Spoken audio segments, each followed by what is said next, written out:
What if a bomber built for precise, high-altitude strikes suddenly turned into a monster flying just above the waves, spitting fire from a nose packed with machine guns? What if desperation pushed ordinary men to break every rule of aerial warfare and create something the enemy never imagined could exist? This is the story of how a grizzled mechanic with nothing to lose reshaped the Pacific War, how a medium bomber became a predator of the seas, and how one desperate innovation forever changed the balance of power. Thanks to a war tilting toward defeat, in early 1942, the Pacific looked like a lost cause. The Philippines had fallen, Wake Island was gone, and Japanese convoys surged across the vast ocean, carrying reinforcements and supplies to every corner of their empire.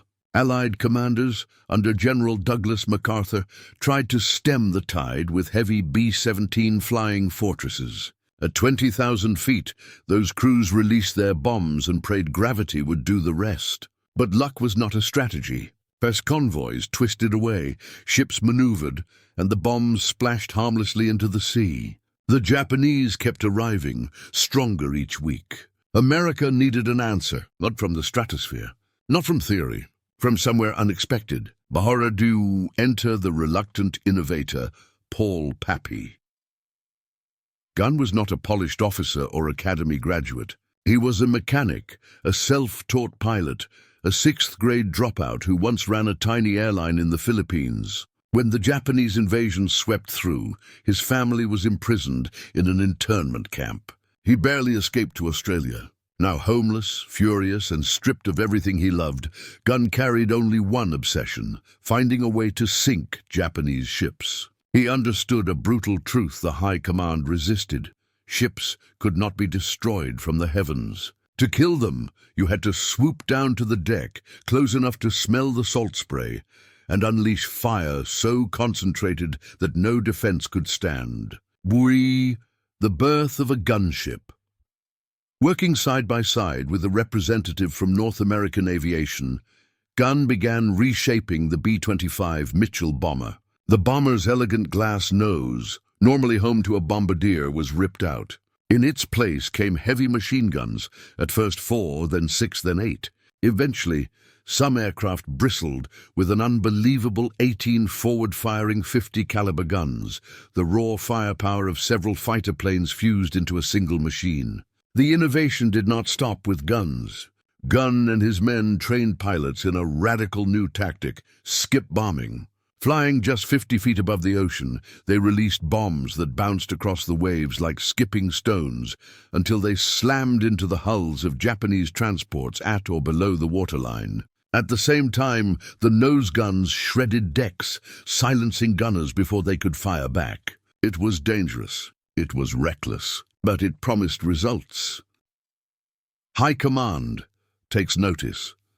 General George Kenney of the 5th Air Force recognized genius when he saw it. He gave Gunn free rein to modify as many bombers as possible. Soon, squadrons of Mitchells rolled out of makeshift workshops, each transformed into a snarling predator designed to hunt shipping lanes. Every pilot who climbed into those cockpits knew they were flying something entirely new. Part bomber, part gunship, part gamble. And in March 1943, they would have their chance to prove it.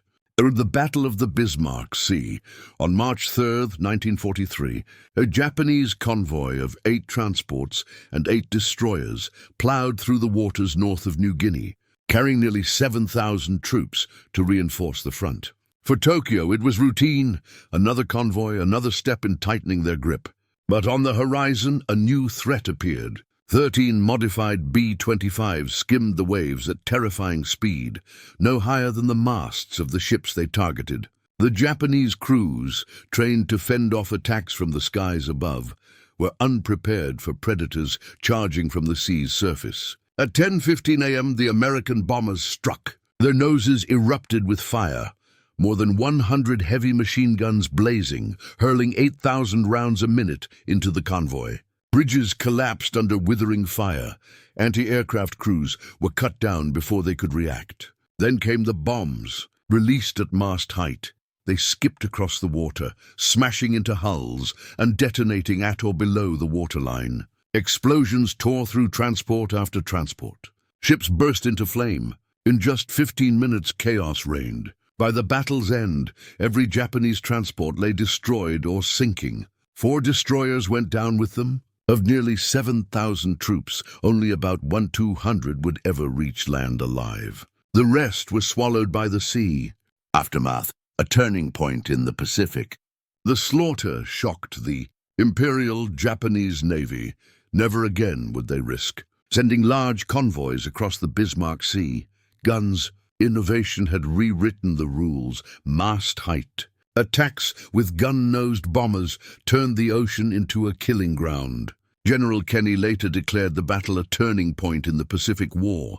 For the first time, American air power proved it could dominate not just the skies, but the vast waterways the enemy depended on. And at the center of it all stood Paul "Pappy" Gunn, a man with no pedigree, no polished education, and no family left to protect. A man who scavenged parts from wrecks, who broke rules and defied tradition, and who turned desperation into one of the most decisive innovations of World War II.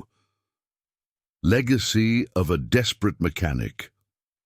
The gun-nosed B-25 became legend. Its roar signaled death to convoys. Its machine guns shredded defenses before bombs finished the kill. More importantly, it proved that ingenuity born of loss could alter the destiny of nations. Pappy Gunn's story is not one of privilege or position. It is the story of a mechanic from Arkansas who refused to accept defeat, who turned grief into invention, and who changed history with salvaged guns and unshakable resolve. The bomber with fangs had arrived, and the war in the Pacific would never be the same.